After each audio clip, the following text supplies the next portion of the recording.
मसीह ने कभी नहीं कहा कि मांगो, उसने कहा जस्ट रिसीव, क्योंकि मैंने पहले तुम्हारे लिए प्रोवाइड किया हुआ है। Yes, Lord, amen. अगर यीशु मसीह ने कोड़े खाए तो चंगाई मांगनी नहीं, अभी चंगाई के लिए यीशु मसीह ने कोड़े खा लिए। Amen. आपको अभी भी मांगने क्या है? जो चीज दाम चुका दिएगा तो आप, भाई मेरा पैकेट का है, पार्सल का, मैंने पेमेंट कर दिया है। Such a Lord, amen. अब अगर आपके पास पेमेंट नहीं है तो आप मांग सकते हैं, सब कुछ थोड़ा मुझे मिलेगा क्या? तो जो लोगों को यीशु मसीह के कोड़े खाने पर, यीशु के लहू बहाए जाने पर, यीशु मसीह के मारे जाने पर शक है, वे लोग मांगते। लेकिन जो विश्वास करते कि यीशु मसीह मेरे लिए मरा, जो विश्वास करते कि यीशु मसीह ने मेरी बीमारी के कोड़े खाए, वे रिसीव करते। Amen. और मैंने रिसीव किया है, ना कि मांगा है, क्योंकि यीशु मसीह मेरे लिए छुड़ा करके लाया और उसने कहा बच्चे से ले लो, जाओ तुम्हारी बेटी चंगी हो गई, उठ अपनी खाट उठा और चल, फिर जस्ट रिसीव। केवल ग्रहण करिए आसान। आप जो चाहते हैं आप ग्रहण करिए, क्योंकि परमेश्वर आपको इसे पहले से ही दे चुका है। उसने कहा वो देश में तुम्हें देता हूं, जाकर उसे ले लो। Amen. परमेश्वर आपको चंगाई दी है, ले लीजिए। आशीष दी है, ले लीजिए। पवित्र आत्मा दिया गया, ले लीजिए। जो भी आप चाहते हैं कि प्रभु आपको दे, वो पहले दे दिया गया है। सब कुछ का दाम चुकाया गया है। हमारे पास एक बिल है, इस पर लिखा पेड। आमीन। हमारे पास एक बिल है जिस पर लिखा हुआ है पेड। Amen. किसने पेड किया? मेरे मम्मी ने, मेरे पापा ने, मेरे रिलेटिव से, मेरी गवर्नमेंट ने, मेरे प्रभु यीशु मसीह ने। Amen. Glory. हालेलुया। Amen. तो प्रभु का धन्यवाद हो कि हम यीशु मसीह की भलाइयों का आनंद मना रहे, यीशु मसीह की कुर्बानियों का आनंद मना रहे। मुझे आज तक समझ नहीं कि अभी कुछ दिन पहले गुड फ्राइडे आया था, तो उसे उस दिन लोग मातम क्यों मनाते हैं? सही बात है, amen. कथनी और करनी बड़ा फर्क, कहते गुड फ्राइडे और मनाते मातम है। सही बात है। मैं ये अपोजिट वर्ड्स कभी समझ नहीं पाया। एक्शन अपोजिट है, वर्ड्स अपोजिट है, पता नहीं क्या अपोजिट है, कुछ तो अपोजिट है। सही बात है। लेकिन मेरे लिए तो वास्तव में गुड फ्राइडे, क्योंकि मेरा दाम उस दिन चुकाया गया। Amen. Amen. उस दिन मेरे बिल पर लिखा गया पेड। Hallelujah. जो गुनाह, जो पाप मैंने किया, उस दिन यीशु मसीह ने लहू से लिखा चुका दिया। Amen. Amen. तो मेरे लिए तो वास्तव में गुड फ्राइडे है वो, Amen. और वास्तव में मैं उसको गुड की तरह ही जीता हूँ। अगर परमेश्वर की आशीषें, परमेश्वर की भलाइयां, परमेश्वर की कृपा मुझ में है, तो मैं मुंह लटका के नहीं बैठ सकता। सही बात है। कैसे आपकी लॉटरी लगी और आप चुपचाप बैठे हो, ऐसे बैठे हो?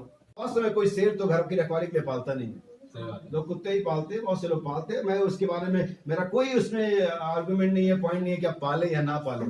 लेकिन जहां तक बुजुर्गों की कहावतें हैं और जहां तक बाइबल मुझे बताती है, तो मुझे लगता है ये व्यर्थ ही है। सही बात है। जब आप ताला लटका के जाते हैं हैरिसन का या अलीगढ़ वाला, तो आप सिर्फ अपनी सेटिस्फेक्शन के ऐसा करते हैं, क्योंकि जो चोर आते हैं उनके पास एक टेक्निक होती है कि ताला कैसे तोड़ा जाए।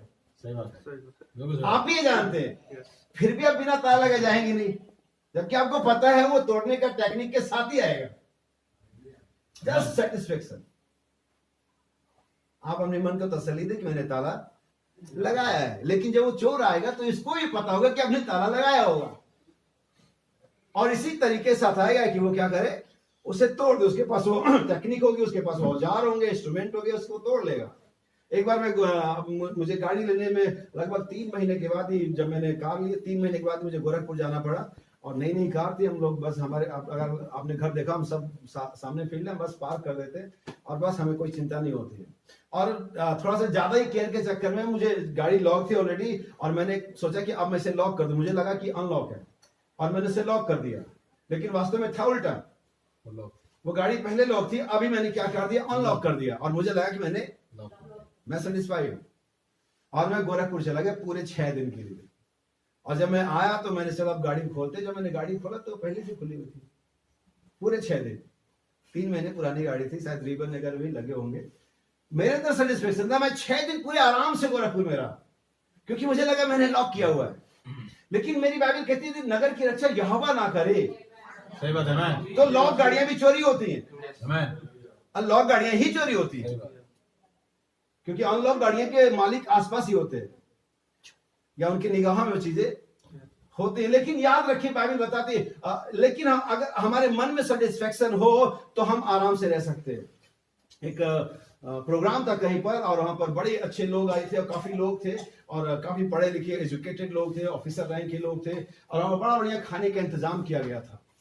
और बड़े बड़े महान जो रसोइये होते, शेफ होते, आए हुए होते हैं, और उन्होंने सब चीज बनाया। और एक डिश वहां और बनी थी, इसका नाम है बिरयानी, जिसे हम बहुत पसंद करते हैं। और वो बिरयानी वहां बनी हुई थी, और बड़े अच्छे से बनाया गया था, हाइजीन का ख्याल रखा गया था, हर चीज बैलेंस मेंटेन थी। लेकिन अचानक एक कारीगर आता है, जो शायद असिस्टेंट रहा होगा, और बताता सर, जो मास्टर शेफ था उससे बताता सर एक प्रॉब्लम हो गई है। उसने कहा क्या हो गया?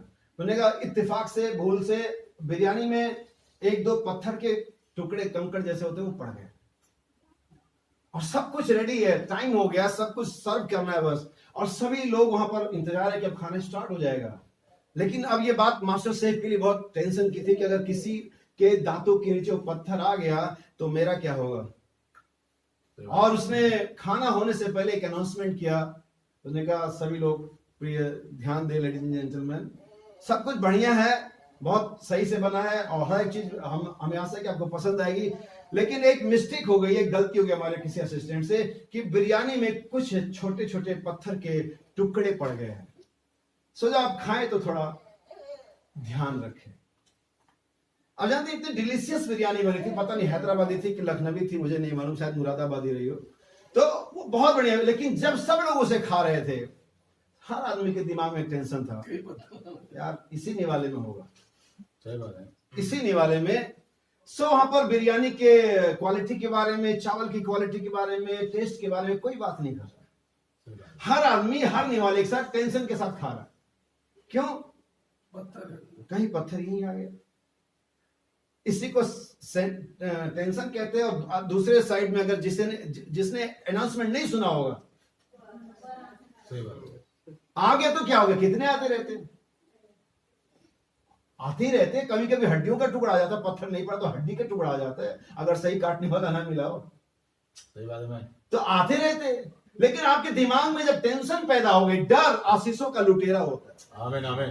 टेंशन ही, आपका भय ही आपको परमेश्वर की आशीषों को पाने नहीं देता है। आज दुनिया डरी हुई है, लोग जीवन जी रहे हैं टेंशन में, क्या पता वायरस हमें लग जाए। जैसे बस में हैंडल पकड़ती एकदम सैनिटाइज करती, इसी हैंडल पर कोरोना बैठा था, इसी पर जस्ट पता नहीं ये छींका उसका रुमाल। टेंशन इतना ज्यादा है लोगों के दिमाग में कि वो अपना लाइफ ही नहीं जी पा रहे। है सब कुछ, सही बात है, लेकिन सब कुछ टेंशन के साथ किया जा रहा है, तनाव के साथ किया जा रहा है, डर के साथ किया जा रहा है। आमीन आमीन, सही बात। अरे इससे पहले क्या लोग मरते नहीं थे? कौन इधर 120 साल का इंडिया में बैठा हुआ? सभी 70 80 90 60 में निकल गए। वो क्या सभी कोरोना से मरे थे? सब मरते ही मरते। बाइबल कहती मनुष्य का पैदा होना, मरना, न्याय का होना नियुक्त है। आमीन आमीन। लेकिन टेंशन, इसीलिए मैं चाहता हूं कि आप सेटिस्फेक्शन के साथ जाएं, विश्वास के साथ जाएं और यकीन करें कि जो कार्य परमेश्वर ने हमें करने के लिए दिया, हमारा काम उसे करना है, बाकी जिम्मेदारी परमेश्वर की है। बाइबल कहती है अगर नगर की रक्षा यहोवा ना करे तो जागने वाले का, वॉचमैन का जो परिश्रम होगा क्या होगा? व्यर्थ होगा। तो मैंने कहा कि लोग कुत्ता पालते, लोग वॉचमैन रखते, लोग सीसीटीवी कैमरे लगाते, और आजकल तो मॉल में जाए, होटल में जाए तो कहते मुस्कुराइए, आप कैमरे की नजर में है, मुस्कुराइए। कहीं क्या आपकी पता चले आप कुछ ऐसे ऐसे देख रहे तो कैमरे में ये संदिग्ध लग रहा है, सस्पेक्टेड है, इस पर नजर रखो, क्योंकि आपकी हरकतें। और इतने लोग नॉर्मल हो जाते हैं क्योंकि कैमरे की नजर में है। बाइबल कहती है परमेश्वर इतने समय से देख रहा, हमें कभी डर ही नहीं लगा। सही बात, सही बात, हम जो चाहे करते रहते हैं, बिल्कुल सही बात है मैं, क्योंकि वो कैमरे की नजर में लिखा हुआ आ रहा है। कैमरे भी नजर आ रहे हैं, लेकिन खुदा किधर नजर आ रहा है? जैसा कि मैं हमेशा कहता हूं, लोग कहते हैं खुदा को किसने देखा? हमने तो नहीं देखा। लेकिन जब समस्या आती है तो खुदा के अलावा कोई दिखता भी तो नहीं है। सही बात है मैं, तब कहते हैं हाँ नहीं खुदा होता है, आमीन। तब भी तो यही मामला आ जाता है। फिर पहले नहीं देखा, अब उसके अलावा और कोई और दिखता भी नहीं है, अब तो खुदा ही। पहले तो कह रहे किसने देखा, अब खुदा ही आ गया। लोग कुत्ते पालते, मैं कुत्तों के बारे में बाइबल की एक आयत बोलूंगा। बाइबल कहती कुत्तों से चौकस रहो। ठीक है, मैं यहाँ पर किसी को नहीं कह रहा हूं कि आप पाले। अगर मेरे पास भी घर हुआ और आगे जगह रही तो कभी तो हम भी पाल लेंगे, अच्छा लगता है। लेकिन सवाल ये कि बाइबल ये बताती है कि कुत्तों से क्या रहो? चौकस रहो। बुजुर्गों ने हमें कहावत बताई है कि कुत्ते की तरफ दुम हिलाना। आप लोगों ने कितने लोगों ने कहावत सुनी है? क्या कुत्ते की तरफ दुम हिलाना? इसका सेंस क्या बना कि जो उसको खिलाएगा वो उसी की तरफ जाएगा। आपका पालतू हो तो भी और ना हो तो भी, वो किसी का भी कुत्ता आप खिलाइए आपका ही गुण गाएगा। अब कुत्ते कब से वफादार हो गए मुझे नहीं मालूम, लेकिन मेरे बुजुर्गों ने बाइबल में यही समझाया गया। इसलिए आप ताले पर, कुत्तों पर, वॉचमैन पर, इन पे भरोसा ना करें। सही बात है, ये चीजें ठीक है, दिल को तसल्ली देती, ठीक है हमने ताला लगाया, हमने कुत्ता पाला है, उसके दांत बड़े और ठीक है, लेकिन ये कर नहीं पाएगा कुछ। अगर परमेश्वर ही उसको ब्लेस ना करे, परमेश्वर ही आपके सामानों के, घर की, बच्चों की रक्षा ना करे, तो आप यकीन मानिए आप बच नहीं सकते। आमीन आमीन। लोग शेर पालते मारे जाते हैं, लोग घनर पालते मारे जाते हैं, लोग यानी कितने लोग लगा लेते हैं। आपको मालूम, आप लोग अगर आपने बाइबल पढ़ा तो बाइबल के अंदर में नबूकदनेस्सर एक राजा था जो इजरायलियों को बाबुल की बदुआई में ले गया था। आमीन आमीन। और उसने बड़े बड़े शहर, बड़ी बड़ी शहर बनाए, बड़े बड़े बंकर बनाए थे, और उसकी शहरपनाह इतनी चौड़ी थी कि 4 जोड़ी घोड़ों की रथ दौड़ हो सकती थी। सही बात है। और उसको लगता था कि हमारा जो किला है, हमारा जो शहर है, हमारा जो देश है, ये सबसे सुरक्षित है, कोई इस पर हमला नहीं कर सकता। और उन्होंने एक बड़ी पार्टी करी और पूरी तरह से वहां पर डीजे और बैंड बाजा और कॉकटेल पार्टी चल रही थी, और वो लोग ऐशो आराम करते, नाच और गा रहे थे। हमें कोई मार नहीं सकता, हमारे देश पर कोई आक्रमण नहीं कर सकता, हमारी शहरपनाह बहुत चौड़ी चौड़ी है। बाइबल बताती, फारसी लोग, मादी लोग अंदर से समुद्र नदी का रास्ता पलट करके सुरंग बना करके अंदर निकल आए। आपने ऊपर ऊपर तो किया है। The great wall of China, कितने लोगों ने सुना चीन की दीवार? आप जानते हैं चाइना ने दीवार क्यों बनाई थी? ताकि जो जापानी उन पर आक्रमण करते थे वो आक्रमण रुक जाए। अक्सर चाइना पर आक्रमण, चाइना जापान का गुलाम रहा है, अगर आप लोगों ने हिस्ट्री पढ़ी हो। और उसके बाद उन्होंने the great wall of China बनाया और सोचा कि अब हम सुरक्षित हो जाएंगे। लेकिन प्रॉब्लम एक और थी, आप चाइना का वॉल बना सकते, लेकिन आप लोगों को कैसे कन्विंस करेंगे? लोग गद्दार निकले, उन्होंने दरवाजा खोल दिया। आपने दीवार बनाई थी ना, दरवाजा तो कोई भी खोल ही देगा, आप उसका क्या करोगे? वो तो तभी होगा सुरक्षित जब परमेश्वर उन लोगों को ईमानदारी, देशभक्ति दे। आमीन आमीन। आप कुछ भी कर लो, अगर परमेश्वर ने आपको नहीं ब्लेस किया तो आप कुछ भी बचा नहीं पाएंगे। आमीन। इसलिए बाइबल कहती है उद्धार परमेश्वर की ओर से दिया गया दान है, ना कि आपकी ओर से कमाया गया और आपकी किसी अच्छे कार्य के द्वारा परमेश्वर ने आपको इसे दे दिया, ऐसा नहीं है। इसलिए मैंने इस आयत को पढ़ा, यदि घर को यहोवा ना बनाए, किसको? घर को। मैं आप सभी से सुनना चाहूंगा, किसको? घर को यदि यहोवा ना बनाए तो बनाने वाले का परिश्रम। अब घर को यहोवा बनाने का सेंस क्या? क्या परमेश्वर आएगा इधर कुछ काम करने, एक चेक देने या ईंट उठाने या सीमेंट? घर को यहोवा कैसे बनाएगा? यहोवा यानी परमेश्वर तो स्पिरिट है।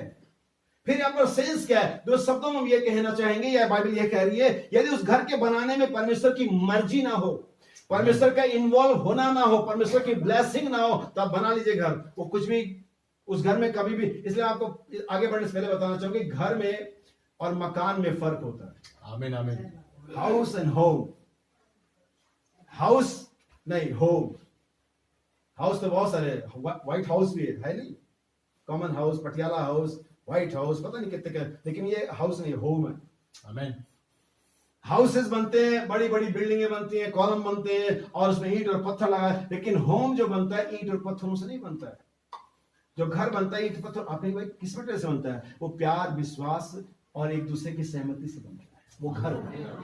आप ईंटों का घर मकान बना सकते हैं, लेकिन इसे घर परिवार बनाता है। आमीन आमीन। तो मैं नहीं चाहता कि मेरे पास एक मकान हो, मैं चाहता हूं कि मेरे पास एक घर हो। आमीन आमीन।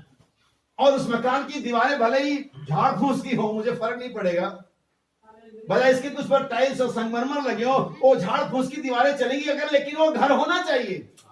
मैं मकान में रहने के बजाय घर में रहना पसंद करूंगा, जिसमें एक दूसरे के प्रति प्रेम हो, रिस्पेक्ट हो, विश्वास हो, आदरमान हो।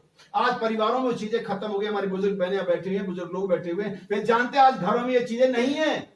आज घरों में सिर्फ फैशन की चीजें, चारों तरफ प्रेम नहीं है घरों में। एक दूसरे पर, भाई भाई पर भरोसा नहीं कर रहा है, क्योंकि हमारे पास घर खत्म हो गए, मकान बहुत हो गए। हमारे मकान बहुत हो गया, घर क्या हो गए? बाइबल कहती है घर को यहोवा ना बनाए तो बनाने वाले का परिश्रम व्यर्थ हो। आज लोग घर की नहीं, मकान की कामना करते हैं। अरे तुमने क्या किया? तुम्हारे पास तो कोई मकान नहीं, देखो उसने मकान बना लिया, देखो उसने मकान बना लिया, देखो उसने मकान बना लिया। किसी का घर दिखाओ मुझे जहां पर 4 लोग प्यार से रहते हो। सही बात है मैन। जहां पर चारों अपना मोबाइल एक दूसरे से शेयर कर सकते हो। सही बात है। मोबाइल तो शेयर होती नहीं, बाप बेटे, माँ बेटी, जो भी रिलेशन है, तो आपसे प्यार कितना होगा उस घर में, कितना भरोसा होगा एक दूसरे के प्रति, ये खुदा ही जानता है। लेकिन मेरा मकसद यहाँ पर इस बताने के लिए है, क्योंकि बहुत सारे इनॉग्रेशन में, बहुत सारे घरों के बनने में, क्या पिछले हमारे भाई मैथ्यू का मकान बना, उससे पहले और भी मकान, लेकिन मैं जाता हूं उन लोगों को बताना कि घर क्या होता है और मकान क्या होता है। परमेश्वर चाहता है कि उसके लोगों के पास घर हो, बाइबल कहती है, नीति वचन अगर पढ़ेंगे, बाइबल कहती है जो यहोवा के जो डरवैये होते हैं उनके वास स्थान पर, यहोवा के डरवैयों के वास स्थान पर यहोवा की आशीष होती है। उस हो सकता है उस पर म्युनिसिपालिटी वालों का नजर पड़ा हो सकता है उस पर टैक्स वालों का नजर पड़ा हो सकता है चोर, लेकिन यहोवा की आशीष रहती है। आमीन आमीन। आप क्या चाहते हैं? यहोवा चारों की तरफ चोर होने दो, कोई फर्क नहीं पड़ता, आमीन हमें कुछ फर्क नहीं पड़ता। वे चोरी कर सकते हैं लेकिन परमेश्वर रिकवरी कर सकता है। आमीन आमीन आमीन। आमीन। मुझे अच्छी तरह से याद है, मैं आपको अपनी गवाही शेयर करूं जस्ट समझाने के लिए, कि एक बार जब मेरे लड़की की फीस बढ़ती रहती थी तो लोगों ने मुझे एडवाइस किया कि भाई जा करके प्रिंसिपल से बात करो, फादर से बात करो, कुछ फीस कम हो जाएगी। मैंने किया, उसने 100 रुपया कम कर दिया। मैंने कहा वाह, इतने तो 100 रुपया कम कर दिया। मैंने कहा भाई 100 रुपया मुझसे और भी ले ले, किसी और गरीब बच्चे में ऐड कर देना, क्योंकि इतने कम होने से मेरे कोई फर्क नहीं पड़ेगा। जैसे लालू यादव ने 1 रुपया ट्रेन पर कम किया था, अब 1 रुपया से आपको तो कोई फर्क नहीं पड़ेगा, लेकिन इंडियन गवर्नमेंट की रेलवे की करोड़ों का नुकसान हो गया। बेवकूफी वाले फैसले होते कभी कभी। आप 1 रुपया और दे देते, आपको क्या जाए, आपका तो 1 ही रुपया है, लेकिन अगर 1 रुपये को मल्टीप्लाई करो, जोड़ो, तो इंडियन रेलवे तो करोड़ों के घाटे में चली गई। बेवकूफ लोग फैसले करते हैं, और जब सत्ता बेवकूफों के हाथों में देते, जो हालत आज हमारी है शायद इससे ही पूरी हो जाए देश की। लोगों ने कहा बात करो, मैं किया, उसने 100 रुपया कम कर दिया। फिर एक भाई ने कहा भाई उससे बात करने के बजाय कि 500 कम कर दे, खुदा से दुआ करो कि 500 कहीं से बढ़ा देगा। बात तो एक ही है, बात तो एक ही है ना, वहां कम करा लो या यहां बढ़ा लो। चोर चोरी कर सकता है, ठीक है, उसको शायद जरूरत नहीं होगी। अब जब शेर का पेट भरने का सवाल आता है तो किसी को तो मरना ही है ना, लेकिन परमेश्वर शेर को भूखा तो नहीं मरने देगा। तो चोर भी तो किसी वजह से, चलो जो भी ले ही जा रहा है, तो परमेश्वर आपका चोरी, परमेश्वर आपको रिकवर कर देगा। आमीन। उसका भी काम चलने दो, उसका हिसाब किताब वो देगा जैसा भी कर रहा है। लेकिन यहां मैं बात कर रहा हूं परमेश्वर के वचन के द्वारा एक घर कैसे बनता है। आमीन। मैं आपके लिए एक आयत पढ़ूंगा, इब्रानियों की पत्री 3 अध्याय है और इसकी 4 आयत है, और ये भाई मैथ्यू ने जो घर बनाया वहां पर ये लिखा हुआ है, और मैं चाहता हूं आप इन बातों को, इन आयतों को याद रखें ताकि आप आगे बढ़ सके। हिब्रू चैप्टर 3 वर्स 4, क्योंकि हर एक घर का कोई ना कोई बनाने वाला होता है, पर जिसने सब कुछ बनाया वह परमेश्वर है। जिसने सब कुछ बनाया वो कौन है? परमेश्वर। हर घर का कोई ना कोई बनाने वाला होता है, उस घर के बाहर नेम प्लेट लग जाती है, Mr and Mrs Brar house और जो भी है, Mr so and so, Mr so and so, Pandey निवास, रौतेला निवास, जो भी है, और उस पर नाम लग जाता है कि ये घर इनका, और इन्होंने, परमेश्वर ने कभी अपना नेम प्लेट पृथ्वी पर नहीं लगाया, जबकि हम सब जानते हैं कि उसने इसे बनाया। आमीन आमीन। वो जानता है मैंने इसे बनाया, मैंने इसे क्यों बनाया। बाइबल कहती है हर एक घर का कोई ना कोई बनाने वाला होता है। आमीन। लिटरली और स्पिरिचुअली दोनों तरह से हमें बात करेंगे। हर घर का कोई ना कोई बनाने वाला होता है, लेकिन जिसने सब कुछ बनाया वो कौन है? परमेश्वर है। और इसने उसको किसी मकसद के लिए बनाया, खेल खेल में नहीं बनाया। जैसे बच्चे घर घरौना खेलते, घर बनाते और फिर उसे तोड़ देते।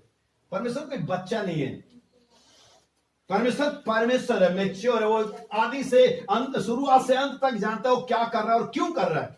बाइबल कहती है पृथ्वी नाश होने की नहीं बनी है।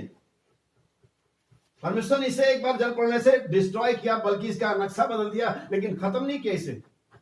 किसी मकसद के लिए बनी है ये पृथ्वी, और परमेश्वर इस पृथ्वी पर अपने आप को प्रेजेंट करने के लिए अपने बेटे और बेटियों को रखा और पृथ्वी का कंट्रोल उनके हाथों में दिया।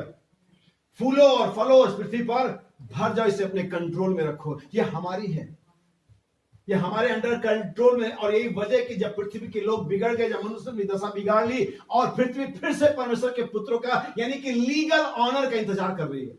आमीन आमीन। ये पृथ्वी हमारी लीगल है। एक बार मेरे हाथ में पेपर आने दो, फिर मैं शैतान को दिखाता हूं। आमीन हालेलुया। एक बार वसीयतनामा मेरे हाथ में आने दो, फिर मैं बताता हूं किसकी है। आमीन। ये हमारी, इसे हमें दिया गया था। लो इसे तुम्हारी, इसे मैं तुम्हें देता हूं, राज्य करो। इसे हमें दिया गया था, लेकिन किसी वजह से, किन्हीं कारणों से हमारे हाथों से छूट गई कुछ समय के लिए। लेकिन यीशु आता है और इसे फिर से छुड़ाता है, दाम चुकाया जाता है और फिर से उनके हैंड ओवर किया जाता है जो यीशु मसीह के लहू पर विश्वास करते हैं, जो बपतिस्मा लेते हैं, जो परमेश्वर की योजना को, जो उद्धार का योजना उसे ग्रहण करते हैं। उन बातों में जाने का मेरे पास समय, लेकिन परमेश्वर ने पृथ्वी को बनाया ताकि अपने प्रेम को फैलाए, अपने गुणों को प्रकट करे, अपने उन सारे चरित्र को दिखाए जो परमेश्वर में है। Amen. लेकिन उस प्रथम बेटे और बेटी ने आदम हवा ने इस प्लान को ज्यादा देर तक चलने नहीं दिया, क्योंकि वहां पर कहीं ना कहीं अपना इंटेंशन, अपना स्वार्थ आ गया था जो कि हवा के अंदर में था। और जैसे चीजें हुई, पृथ्वी परमेश्वर के बच्चों के हाथ से आउट ऑफ कंट्रोल हो गई। बाइबल कहती सारी पृथ्वी अभी भी शैतान के हाथ में है। बहुत से लोग सोचते हैं परमेश्वर के हाथ में है, नहीं अभी नहीं है, लेकिन एक दिन बहुत जल्दी होने वाली है। हालेलुया। इससे पहले कि हो, हमें डेमोन्स्ट्रेट करना पड़ेगा कि हम किधर से हैं। सवाल कहते हैं हर एक घर का कोई ना कोई बनाने वाला था, लेकिन जिसने सब कुछ बनाया वो कौन है? परमेश्वर है। आमीन। और हम उस सब कुछ बनाने वाले को जानते हैं। आमीन आमीन। और हम ये भी जानते हैं कि उसने इस पृथ्वी को क्यों बनाया। हम ये भी जानते हैं कि इस पृथ्वी पर क्या हो रहा। हम ये भी जानते हैं कि इस पृथ्वी का क्या हश्र होने वाला। अगर आप प्रकाशित वाक्य में जाके पढ़ेंगे, वह कहती ऐसा एक समय आएगा कि आसमान के जो तत्व तप्त होकर पिघल जाएंगे।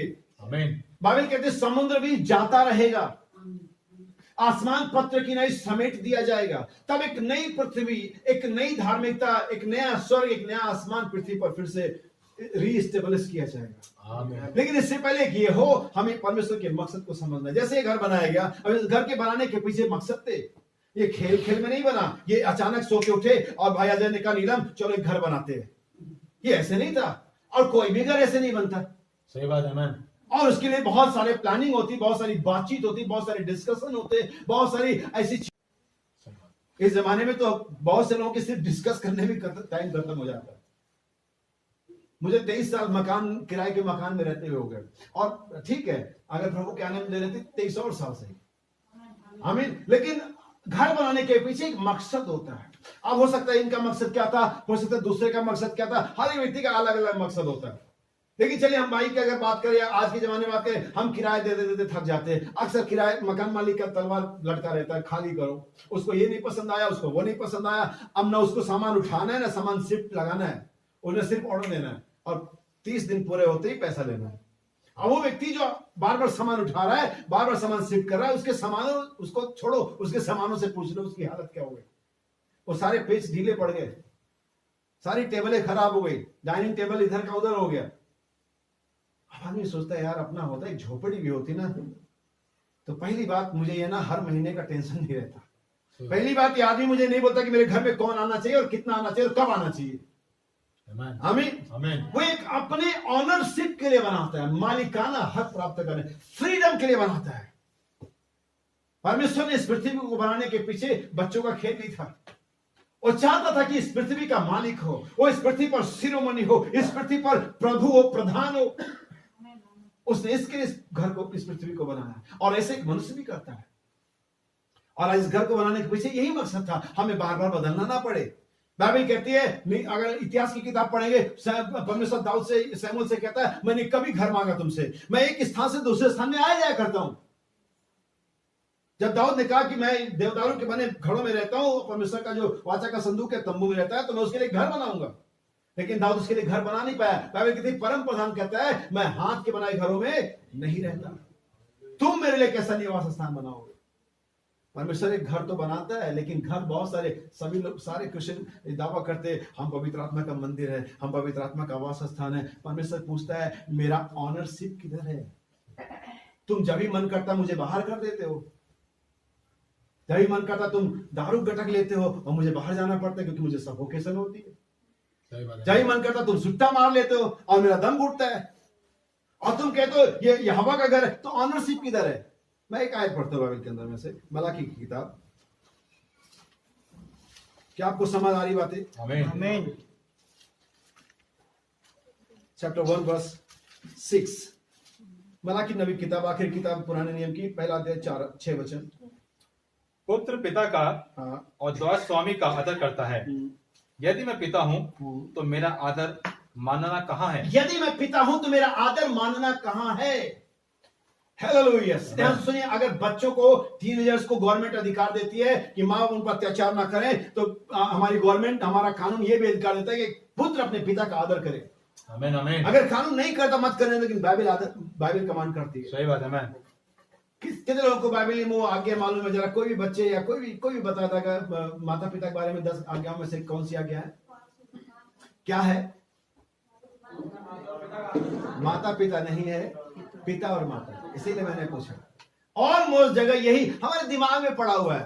सही बात है। माता पिता नहीं सर, बाइबल को पढ़ें, ध्यान से पढ़ें, देखें, लिख पिता माता।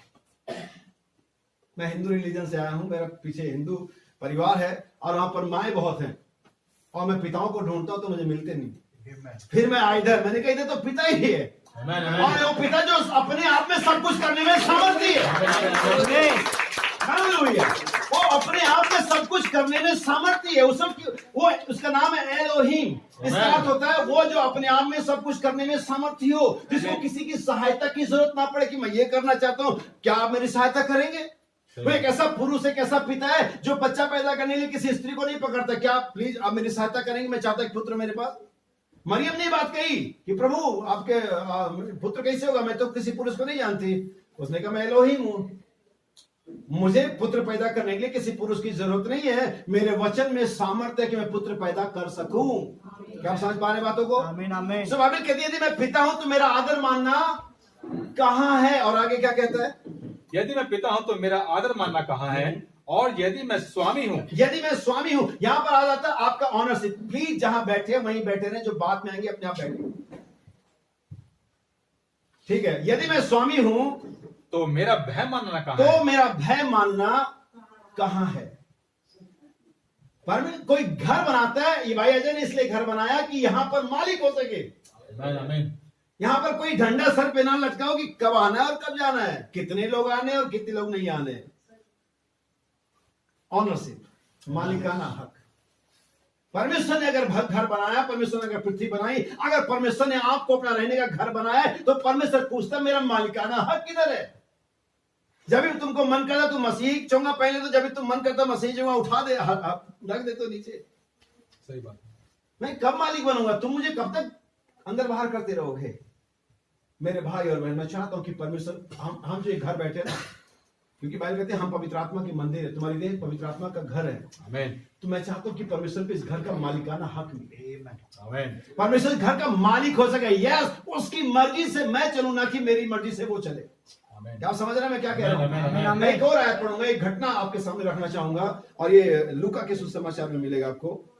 19 अध्याय है और ये चुंगी लेने वाले जक्कई का एग्जाम्पल है। ध्यान से सुनिए, थोड़ी देर अपने ध्यान को वचन की ओर लगाइए।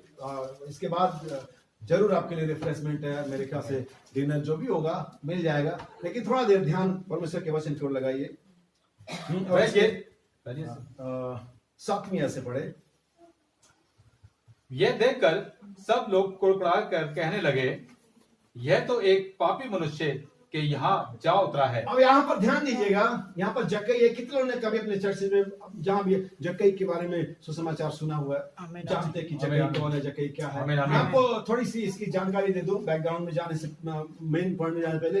ये बहुत अमीर व्यक्ति है, ये सेल टैक्स का ग्रेड 1 ऑफिसर है, ये चुंगी लेने वालों का सरदार है।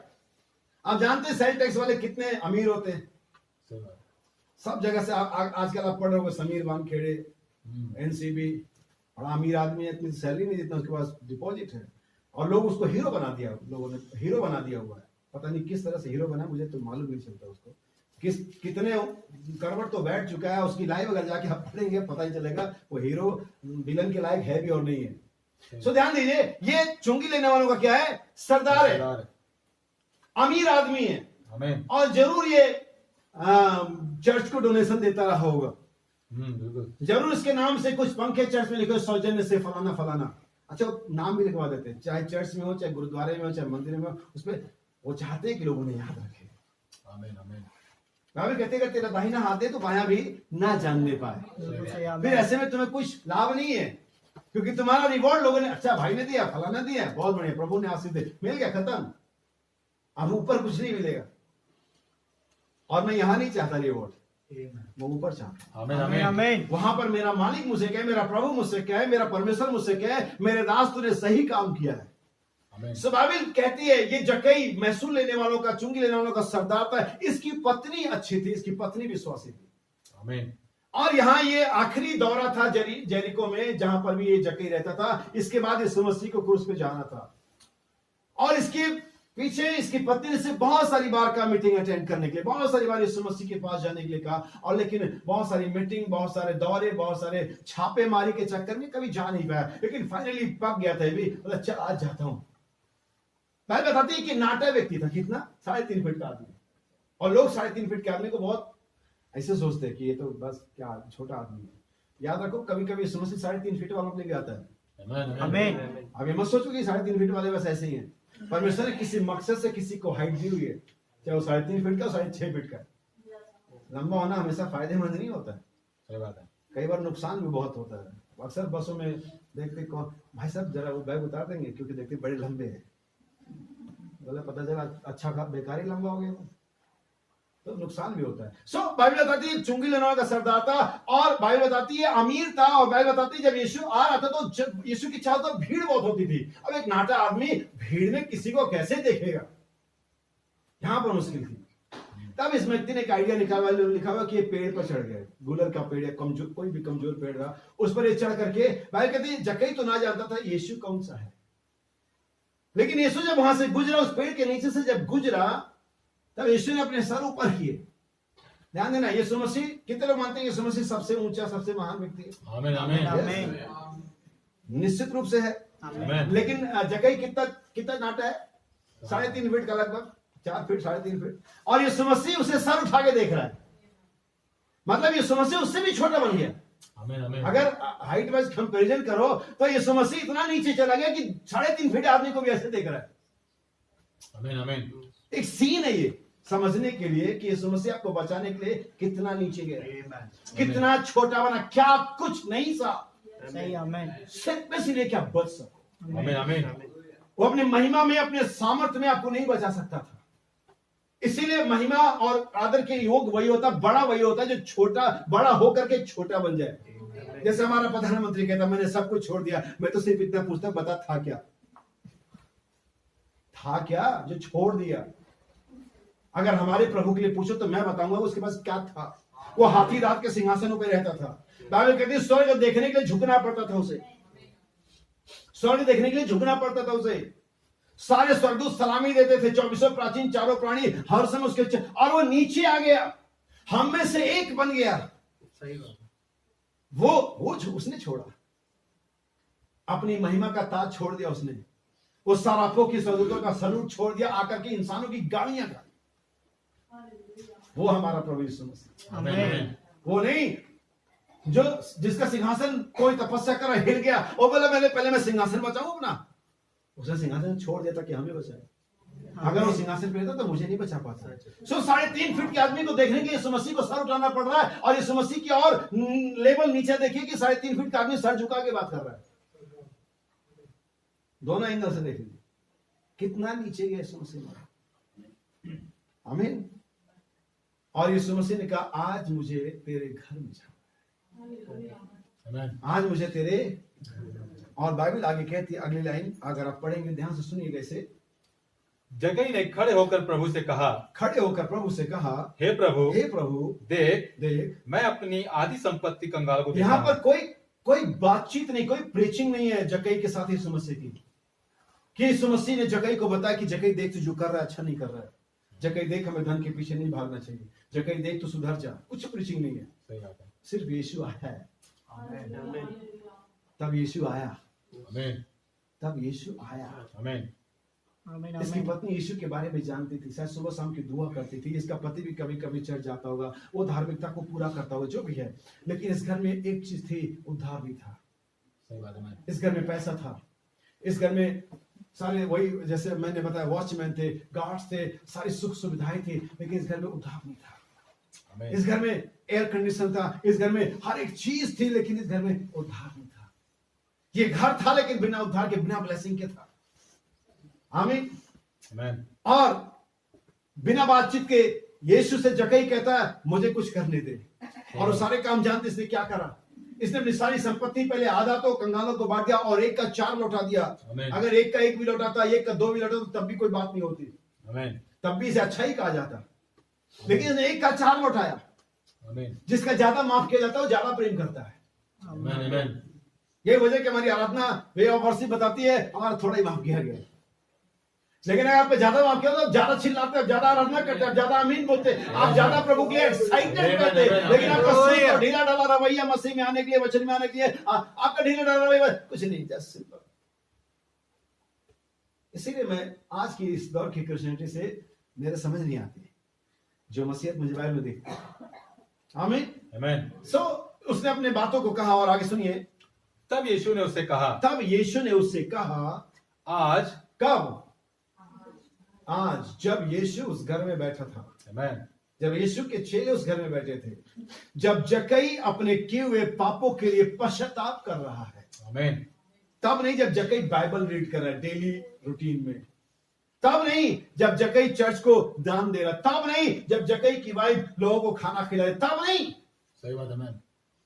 हो सकता है सारे काम आपके घर में रोज किए जाते हो, अचूक किए जाते हो, आप डेली बाइबल रीड करते हो, सुबह शाम की दुआ करते हो, आप गरीबों को खाना खिलाते हो, आप पादरी को दान देते हो, ये ठीक है। और हो सकता है ऐसा करते हुए आपके घर में उद्धार ना हो, जैसा इस जक्कई के घर में उस दिन से पहले नहीं था जबकि ये सब कुछ किया जाता था। सही बात, Amen. अगर ये सब होता तो क्यों यीशु कहता आज? Amen. Amen. क्यों यीशु कहता आज? आज इस घर में, Amen. इससे पहले ये मकान था, इससे पहले जक्कई द ग्रेट सक्सेसफुल बिजनेसमैन का मकान था ये, Amen. लेकिन आज ये विश्वासी जक्कई का घर है। Amen. Amen. आज ये उद्धार पर जक्कई का घर है। आज ये रिच मैन का घर नहीं है, आज ये क्रिश्चियन का घर है ये। आमीन। तुम्हारा घर अमीरों का घर लग सकता है, तुम्हारा घर ऐसा घर लग सकता है, एजुकेटेड घर लग सकता है, लेकिन क्या तुम्हारा घर ऐसा लगता है कि उद्धार पाया हुआ घर है? तब तो बात है Amen. कि तुम्हारा घर लगना चाहिए इस घर में लोगों का उद्धार हुआ है। Praise Lord. तुम्हारे बच्चे, तुम्हारे बेटियां, तुम्हारे बहुएं, तुम्हारे भाई और बहन, पत्नी और पति लगना चाहिए उद्धार पाए लोग हैं। Amen. तुम रिच लगने में अच्छा यकीन करते हो, तुम खूबसूरत लगने में अच्छा यकीन करते हो, तुम स्मार्ट लगने में अच्छा यकीन करते हो। क्या तुम्हें लगता है कि तुम्हें ऐसा लगना है कि तुम उद्धार पाए हुए हो? आज इस घर में उद्धार आया है। Amen. Amen. उससे पहले उस घर में बहुत सारी मसीह एक्टिविटी होती रही होगी, लेकिन परमेश्वर ने कभी नहीं कहा, यीशु ने कभी नहीं कहा इस घर में उद्धार आया है। घर में कब घर में उद्धार आता है, कब घर में आशीष आती है? जब यीशु आता है। Amen. Amen. वो यीशु के बारे में जानते थे, वो यीशु मसीह के बारे में जानते थे, लेकिन यीशु आया नहीं था। वो यीशु पर विश्वास करते थे, लेकिन यीशु आया नहीं था। यीशु के बारे में पढ़ते थे, लेकिन यीशु आया नहीं था। समस्या यह है कि आज हम सेम सिचुएशन में, हम यीशु के बारे में जानते, हम यीशु से दुआ करते, हम यीशु पे विश्वास करते, लेकिन बिना उद्धार किए, क्योंकि यीशु आया नहीं है। Amen. Amen.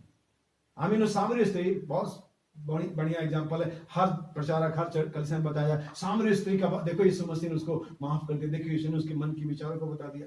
लेकिन क्या आप एक चीज देखते हैं कि इससे पहले कि यीशु ने उसके मन के विचार बताए तो यीशु ने उसके पाप क्षमा किए होते, यीशु ने उसके जीवन का जल दिया होता, वो यीशु मसीह के बारे में जानती थी? आप कहेंगे नहीं वो नहीं जानती। मैं कहता जानती थी। उसने कहा लगता है, अगर आप जानते तभी तो बोलते हैं सर। सही बात है। Amen. आपको एक्सपेक्टेशन है, कुछ अंदाजा है, कुछ लगता है जो मसीहा आने वाला था, Amen. इसका मतलब उसके बारे में जानती थी कि मसीह आने वाला। सही बात है। हो सकता है आप यीशु मसीह के बारे में कि आज आने वाला जानते हो, लेकिन अभी भी पाप किए चले जा रहे हैं। 1 2 3 4 5 6 सही बात है। Amen. कितने? 6 पति। यीशु मसीह के बारे में जानती थी, मसीहा का वेट कर रही थी। इसका मतलब नहीं कि अब यीशु मसीह के बारे में जानते वेट कर रहे, इट मींस ठीक है आपका उद्धार हो गया। नहीं, जब तक यीशु नहीं आएगा। Amen. Amen. जब यीशु आके कुएं में बैठा, बातचीत हुई, कन्वर्सेशन हुआ, पाप प्रकट किए गए, पाप मान लिए गए, तब यीशु ने कहा आप जो जल मैं तुझे दूंगा वो अनंत जीवन का सौदा बन जाएगा। Amen. Amen. यीशु के आने से फर्क पड़ता है, यीशु के जानने से फर्क नहीं पड़ता। इस घर में यीशु का आना जरूरी है। हम घर को बना सकते हैं, हम डेकोरेट कर सकते हैं, हम इसमें टाइल्स लगवा सकते हैं, हम इसमें एयर कंडीशन लगवा सकते हैं, हम जो चाहे इसमें सोना मरवा सकते हैं, लेकिन क्या अगर यीशु घर में ना हो, वो पीस कहां से लाओगे, वो आनंद कहां से लाओगे? Amen. Amen. Hallelujah. Praise Lord. आप रुपए से खाना खरीद सकते हो, भूख नहीं खरीद सकते। Amen. Amen. आप स्लीप वेल के मैट्रेस ला दो कितना भी बढ़िया, नींद कैसे आएगी? वो देती कंपनी, नींद कैसे आएगी उस पर? हाँ? नहीं आएगी। बाइबल कहती है परमेश्वर ने भक्तों को नींद यूं ही दान दे दी। Amen. Amen. स्लीप वेल वाले पैसा लेते हैं, लेकिन परमेश्वर यूं ही। आप बना लो घर, सभी लोग, मैं ये नहीं करेंगे घर, मैं जानता हूं घर में 5 लोग रहते हैं, परमेश्वर की आराधना होती है, लेकिन कोई भी घर आप जो बना चुके हैं, जो बना रहे हैं, जो इन फ्यूचर बनाएंगे, जिनका बना हुआ है, कोई भी घर मसीह की उपस्थिति के बिना कर्ज है। आमीन।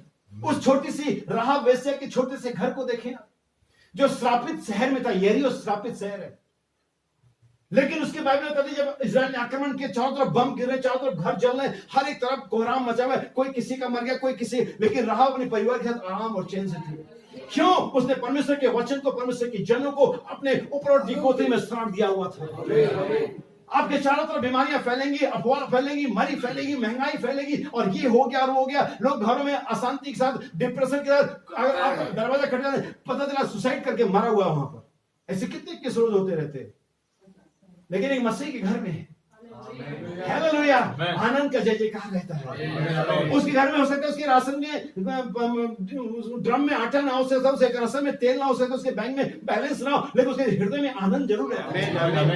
और मैं चाहता हूं कि हमारे जीवनों में यह चीज हो, घर हो और ना हो, यीशु का होना जरूरी है। बैलेंस हो ना हो, विश्वास का होना जरूरी है। और जब ये होगा तो परमेश्वर कैसे अपने लोगों को बिना घर, बिना रोटी, बिना कपड़े को छोड़ देगा। हालेलुया। पहले उसके राज और धर्म का, बाकी वस्तुएं परमेश्वर अपने आप तुम्हें देगा। वो बाकी वस्तु मालूम कैसे है? जैसे आप टेलीविजन खरीदते हो, रिमोट फ्री मिलता है। कभी रिमोट का दाम चुका है टेलीविजन खरीदने के साथ? नहीं ना। और उसके बिना वो चलेगा भी नहीं, लेकिन कंपनी उसे आपको साथ में देती है ऑटोमेटिक। परमेश्वर कहता है आप अनंत जीवन ढूंढो, राज्य ढूंढो, बाकी चीजें मैं उसके साथ ऐसे दे दूंगा। कैसे ऐसा नहीं करेगा वो? जब वो कहता 2 इंच की गौरैयों का ध्यान रखता हूं, आज वो घास जो सुलेमान से अच्छा वस्त्र पहनती है आज है और कल भाड़ में झोंकी जाए, जब मैं उसको अच्छा वस्त्र पहनाता हूं, हे आत्मविश्वासियों में क्या तुम्हें नहीं पहनाऊंगा? तुम मत सोचना क्या खाएंगे और क्या पहनेंगे, आने जाती है इसकी खोज में रहती है, लेकिन तुम्हारा पिता मांगने से पहले जानता तुम्हें क्या चाहिए। हालेलुया। सो याद रखिए, जब तक घर को यहोवा ना बना, वो घर जो आपसी प्रेम से बनता है, वो घर जो आपसी विश्वास से बनता, वो घर जिसमें बच्चे माँ बाप का आदर करते, वो घर जिसमें पत्नी पति के अधीन है, वो घर जिसमें पति अपने पत्नी को अपने देह के समान प्रेम करता है, वो घर होता है। वो नहीं अरे मैं कमाती हूं, मैं देख लूंगी तुम्हें। वो कभी वो मकान है, बस जस्ट अ मकान, जस्ट अ हाउस। वो कभी घर नहीं हो सकता, क्योंकि परमेश्वर की ब्लेसिंग, परमेश्वर का वचन वहां पर नहीं है। तो कभी ईंटों वाले मकान के बारे में ना सोचे कि मेरे पास है और नहीं है, ये सोचे कि मेरे पास एक अच्छा घर है नहीं है। अगर नीति वचन पढ़ेंगे, 31 अध्याय पढ़ेंगे, बाइबल कहती है बहुत से स्त्रियों ने अच्छे काम तो किए। आमीन। क्या किए? अच्छे बुरे काम? अच्छे काम। कितने लोगों ने किए? ऑलमोस्ट ज्यादातर स्त्रियों ने अच्छे काम, लेकिन तू उसमें अलग है। अच्छा काम भी आपको ब्लेस नहीं कराता है। अगर हम ये सोचते हैं कि हम एक अच्छी पत्नी, हम अच्छा काम कर रहे हैं, इट मींस मेरा मामला सही है, बाइबल के अकॉर्डिंग आप सही नहीं है। वो अलग क्या बना रहे, वो अलग ब्लेसिंग क्या बना? बाइबल कहती है उसके घर के लोग लाल कपड़े पहनते हैं, वो अपने घर के प्रति सचेत रहती है, वो बड़े तड़के उठ जाती है। आमीन। आमीन। उसका पति जब बाहर सभा में बैठता है तो उसकी पत्नी का उसका सीना, उसका सर ऊंचा होता है। ये कहां से चलता है? घर से चलता है। हालेलुया। आजकल ज्यादातर लोग गाड़ियों में रोड पर झगड़ा एक्सीडेंट क्यों होता है? क्योंकि घर से प्रॉब्लम होकर के आए हुए।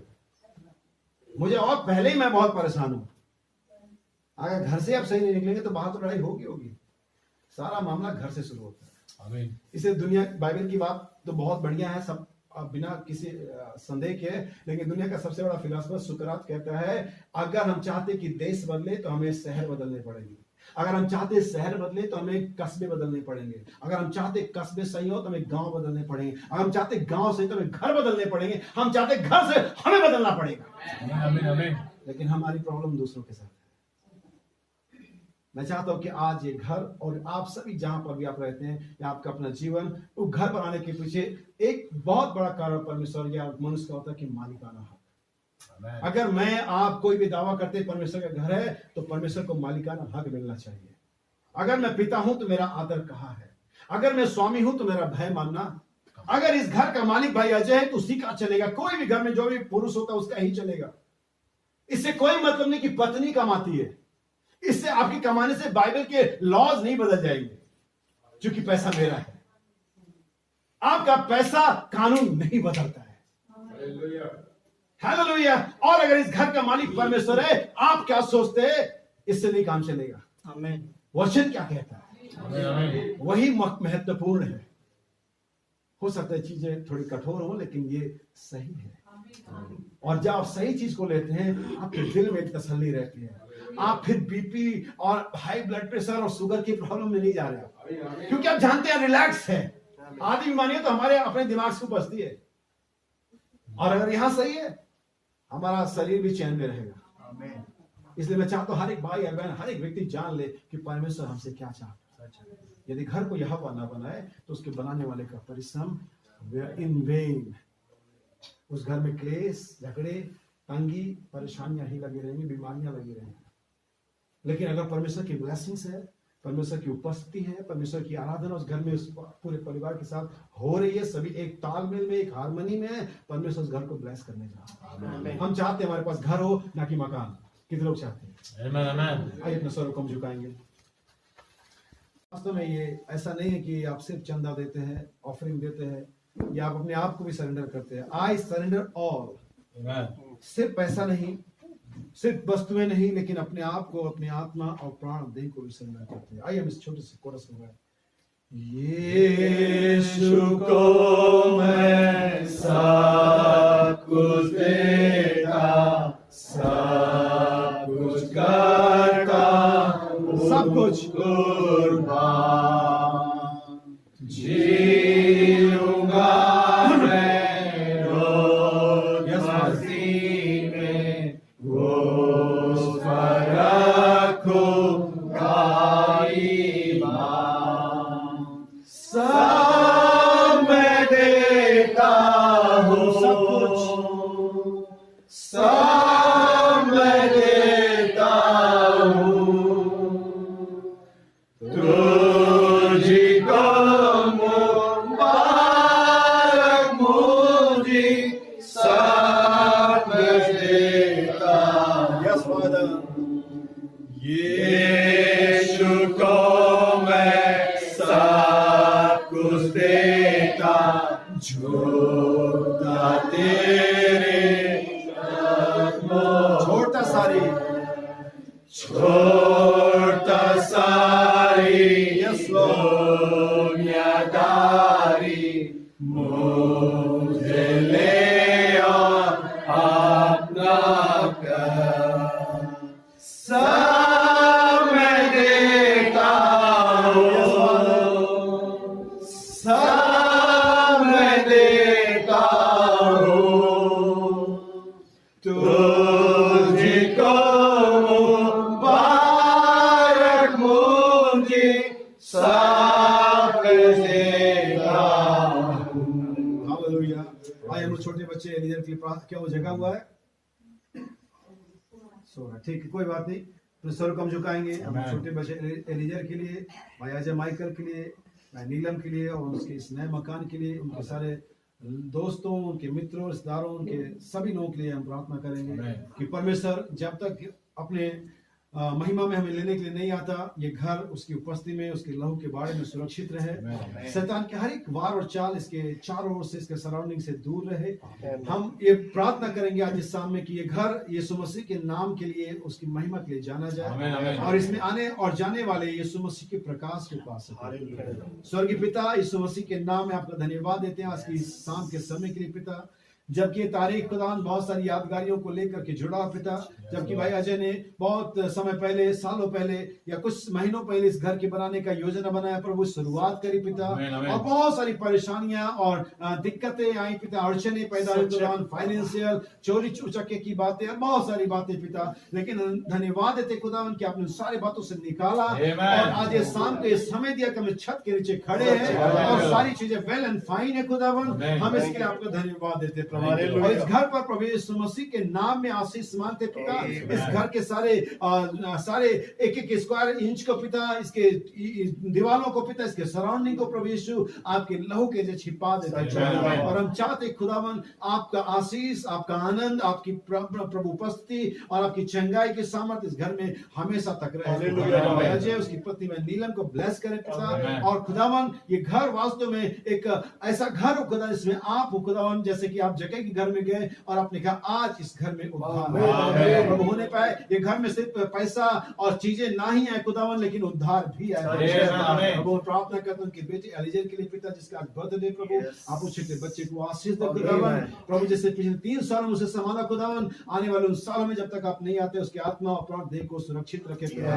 प्रार्थना करते इस घर में आए प्रत्येक मेहमान के लिए पिता, रिलेटिव्स के लिए प्रभु, पड़ोसियों के लिए पिता, आप उन सभी को, विश्वासी भाई बहनों को सभी को आशीष दे खुदावन। प्रभु होने पाए हम जबकि अपने अपने आनंद को, अपनी खुशी को भाई के साथ मिलाते प्रभु, मैं चाहता हूँ कि हमारा आनंद, हमारी खुशी, हमारा प्रेम, भाईचारा प्रभु आपके आने तक बना रहे। हम जानते हुए बहुत सारी कमियां खुदा जो इस घर में भी है, घर के जरूरतों में पिता, लेकिन मैं विश्वास करता हूँ कि आप यहोवा हीरे हैं, आप सारी कमी घटी को पूरा कर देंगे। सारी महिमा आदर आपको देते पिता। प्रत्येक मेरे भाई और बहन को इस घर को यीशु के लहू की जो रखते हुए, इसको आपकी महिमा के लिए डेडिकेट करते हुए प्रभु प्रार्थना यीशु मसीह के नाम में मांगता हूं।